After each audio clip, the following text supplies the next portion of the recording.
സുഹൃത്തുക്കളെ, അടുത്തൊരു ബെല്ലോടുകൂടി നാടകം ആരംഭിക്കുകയായി. ഊർവശി തിയേറ്റേഴ്സ് അഭിമാന പുരസ്സരം കാഴ്ചവെക്കുന്ന വെളിച്ചം ദുഃഖമാണുണ്ണി, തമസല്ലോ സുഖപ്രദം.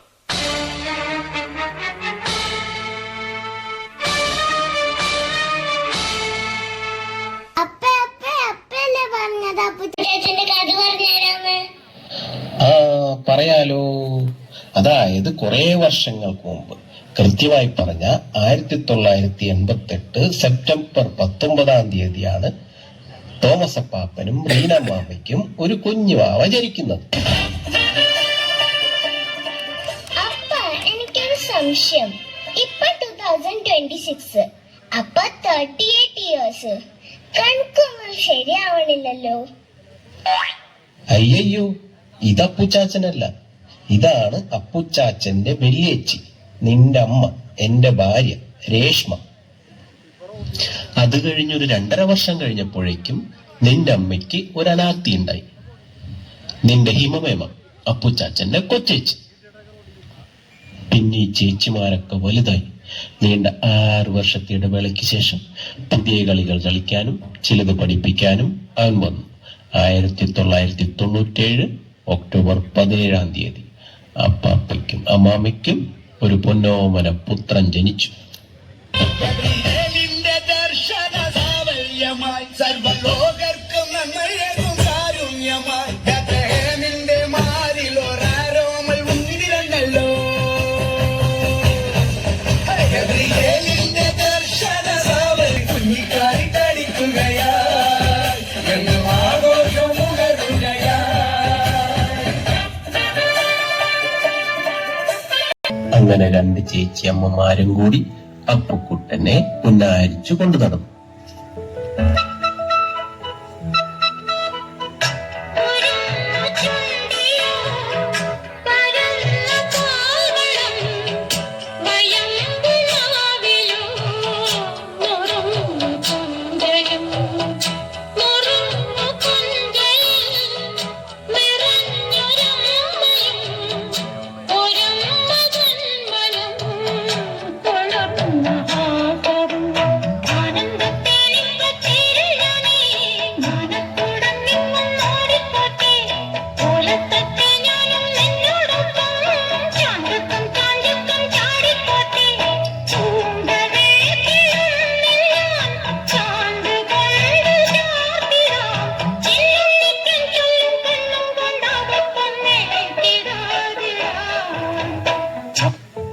ഇപ്പൊ ഈ ഇരിക്കുന്ന അപ്പാപ്പനും അമ്മാമ്മയും ആ പഴയ കാലത്തേക്ക് പോയി വന്നിട്ടുണ്ടാവും.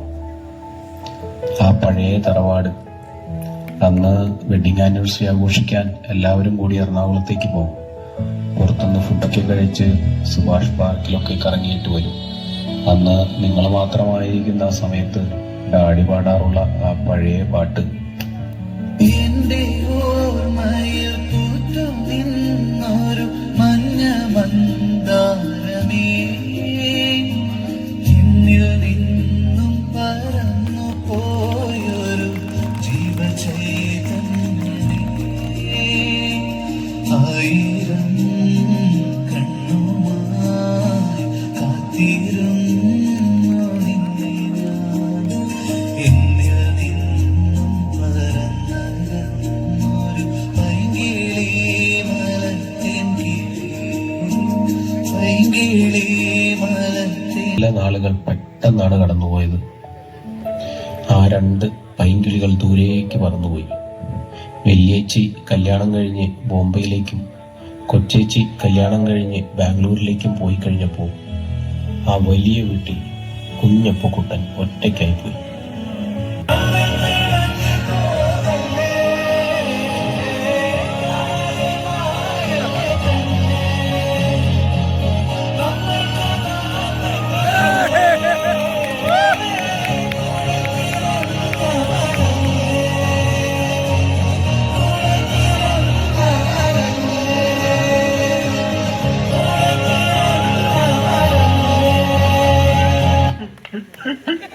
പാവം, അയാൾ കരഞ്ഞുകൊണ്ടാ പോകുന്നത്. പൊട്ടതും പോയി, പണ്ടതും പോയി. ഇവിടെയാണ് കഥയുടെ ഇന്റർവെൽ. സെക്കൻഡ് ഹാഫിൽ കുഞ്ഞപ്പുക്കുട്ടൻ വളർന്നു വലുതായി ഒരു പൊടിമീശക്കാരനായി. അമൽ തോമസ്.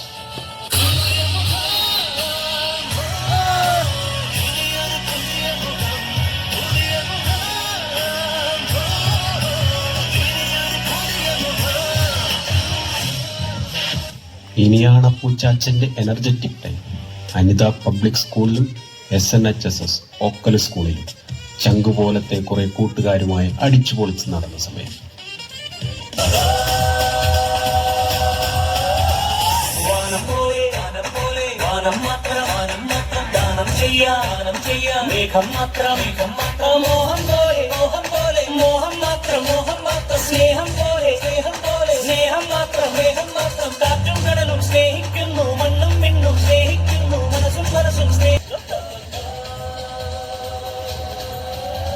അങ്ങനെ അപ്പുച്ചാച്ചൻ അടിച്ചു പൊളിച്ച് നടക്കുമ്പോഴാണ് ചേച്ചിമാരൊക്കെ തിരിച്ച് വീട്ടിലോട്ട് വരുന്നത്.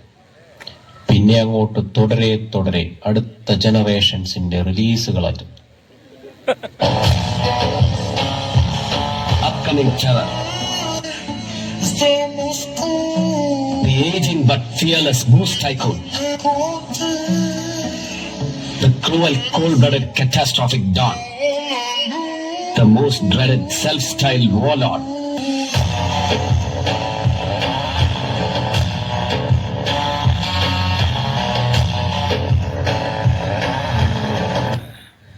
അങ്ങനെ ഈ വാനരപ്പട്ടാളവും അപ്പുച്ചാച്ചനും കൂടി അടിച്ചു പൊളിച്ചു.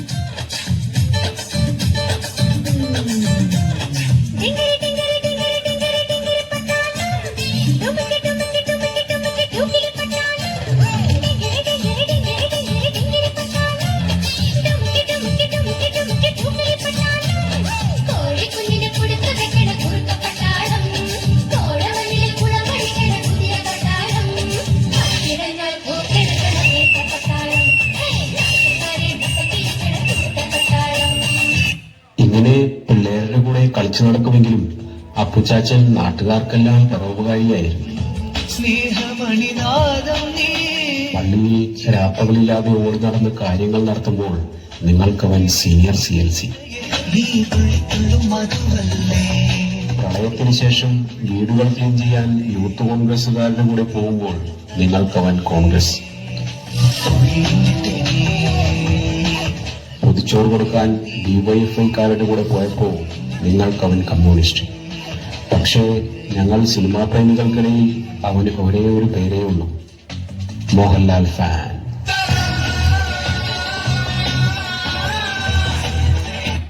എന്നുവെച്ചാ അത്രയ്ക്കും വലിയ ഫാനാണോ എന്ന് ചോദിച്ചാ ഒരു സംഭവം പറയാം.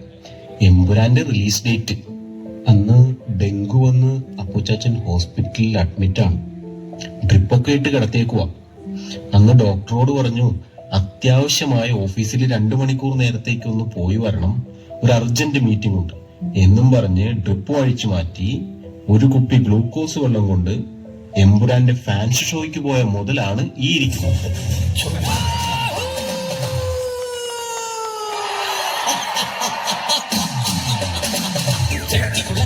ഭരണിനാളിൽ ഉത്സവം കണ്ട് നടക്കുമ്പോൾ കുപ്പിവളക്കടച്ചുള്ളി ചിപ്പിവളക്കുലക്കിടയിൽ ഞാൻ കണ്ടൊരു പുഷ്പമിയുടെ തേരോട്ടം. ചെറുത് അപ്പുച്ചാച്ചന്റെ മെയിൻ ഏരിയ സ്പോർട്സ് ആണ്. Cricket, football, badminton. അങ്ങനെ അപ്പുച്ചാച്ചൻ കൈവയ്ക്കാത്ത ഏരിയ ഇല്ല. അങ്ങനെ കിട്ടിയ ട്രോഫിയും മെഡലും ഒക്കെയാണ് വീട്ടിലെ ഷെൽഫിൽ നിറച്ചു വെച്ചേക്കുന്നത്. അങ്ങനെ അപ്പുച്ചാച്ചൻ ഈ കളിയും ചിരിയും അടിച്ചുപൊളിയായിട്ട് നടക്കുന്നത് കണ്ടിട്ട് ചേച്ചിമാർക്ക് അത്ര പിടിച്ചില്ല. അവര് വിചാരിച്ചു, ഇവൻ മാത്രം ഇങ്ങനെ സുഖിച്ച് നടന്നാ പോരല്ലോ, ഇവനെ പിടിച്ചൊരു പെണ്ണ് കെട്ടിക്കാം.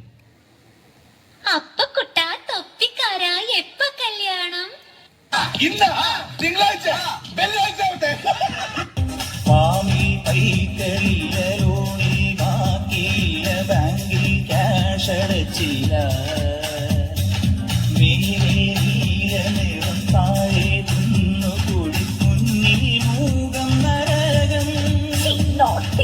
കലികാലം തീരാൻ കല്യാണം വേണം, മലിവോടെ കരിവേണം നീയൻ ശംഭോ. ശിവശംഭോ ശിവശംഭോ ശിവശംഭോ ശംഭോ ശിവ ശിവശംഭോ ശിവശംഭോ ശിവശംഭോ ശംഭോ. അങ്ങനെ അപ്പുച്ചാച്ചൻ അവന്റെ പെണ്ണിനെ കണ്ടുപിടിച്ചു. ആതിര വരവായി പൊന്നാതിര വരവായി. എന്നിട്ട് ആതിരാന്റെ അവിടെ ആദരാന്റി അങ്ങനെ പെട്ടെന്നൊന്നും വരത്തില്ല. അതേ, ഞാൻ ഈ പരിപാടി പ്ലാൻ ചെയ്യുന്നുണ്ടെന്ന് അറിഞ്ഞപ്പോഴേ ആദരാന്റി വിളിച്ചിട്ടുണ്ടായിരുന്നു. ആദരാന്റി പറഞ്ഞു ആദരാന്റിക്ക് ഒരു മാസ് എൻട്രി കൊടുക്കണമെന്ന്. പക്ഷേ ആ സിനിമ ഇതുവരെ റിലീസായിട്ടില്ല. അതേത് സിനിമ? വാഴ 3 ബയോപിക് ഓഫ് ബില്യൺസ് ഗേൾസ്. അത് മോശിപ്പോയി. അയ്യോ, അങ്ങനെ ഉദ്ദേശിച്ചല്ല. ആദരാന്റി ഈ ഫ്രണ്ട്സും കസിൻസും ഒക്കെ ആയിട്ട് ഒരു അടിച്ചുപൊളി വൈബാണ്. നമ്മുടെ അപ്പുച്ചാച്ചന്റെ പോലെ തന്നെ. അതാണല്ലേ ചക്കി കൊത്ത ചങ്കരൻ. ആ പെങ്ങളെ, എന്നോടൊന്നും തോന്നരുത്. തൽക്കാലം ഈ പാട്ട് വെച്ചൊന്ന് അഡ്ജസ്റ്റ് ചെയ്യണം. അപ്പോ ഞങ്ങൾ അവതരിപ്പിക്കുന്ന പുതുമുഖം, കുറ്റവാളികളെ പ്രതിക്കൂട്ടിലിട്ട് പൊരിക്കുന്ന കൂട്ടുകാരുടെ സ്വന്തം പഞ്ചാര വക്കീൽ അഡ്വക്കേറ്റ് ആതിര ജോയ്.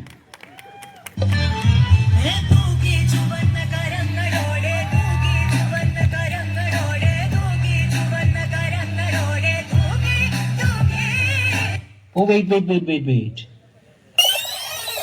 ഏയ്, കുറച്ച് സ്ലോ മോഷൻ ആവാം. Okay, camera action. സൂര്യോദയ ദീപാങ്കുരം ആകാശം പൊന്മാനം കണ്ടു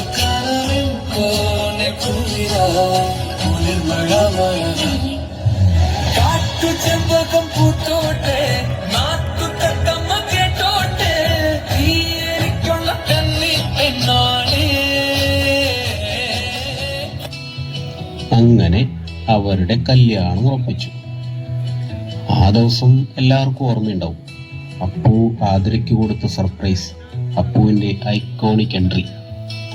ഞാൻ കനവിൽ കണ്ടൊരു കൺമണിയാളിവളാണല്ലോ, എന്നുള്ളു തുടിച്ചതും ഇവളെ കാണാനല്ലോ. ഒരു പൂങ്കുല പോലിവളാടുമ്പോൾ മൃദുമൗനം പോലും സംഗീതം.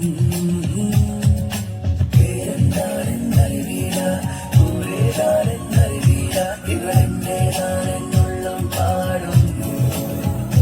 ഓ മുകിൽക്കിനാവിൽ നിന്നും ഇവളി മണ്ണിലിറങ്ങിയ തൂമിന്നൽ മഴത്തേറി വരും മിന്നൽ. അങ്ങനെ അവർ കാത്തിരുന്ന ആ ദിവസം വന്നെത്തി. ഇന്നവർ വിവാഹിതരായി. കാലം നമ്മിൽ തന്നൊരേ വരം, സുദീപ്തമി സ്വയം വരം. സ്വപ്നം പോലെ നീ സമാഗമം, മനം മുഖം സുഹാസിതം.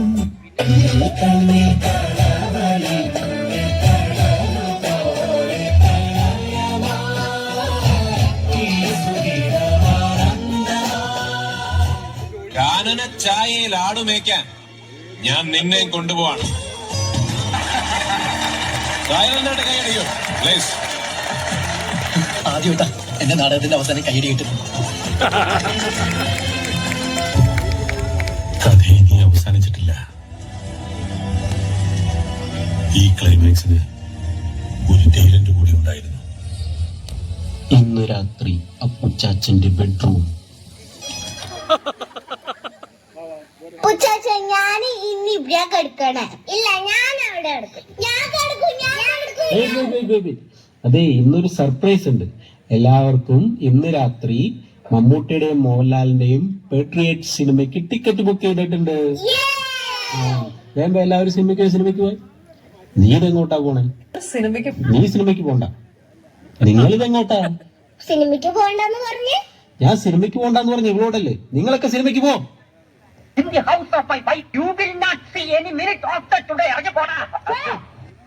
ഇന്ന് ഇറങ്ങിക്കോണം ഈ അങ്കത്തട്ടിൽ, ഈ കൊട്ടാര വളപ്പിൽ, ഈ ടെറിട്ടറിയിൽ.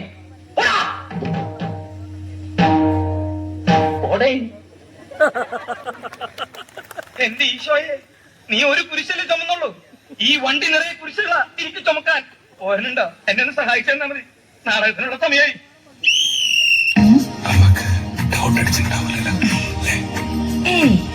ഓരട്ടിനായതുകൊണ്ട് തീരെ അടിച്ചിട്ടുണ്ടാവില്ല.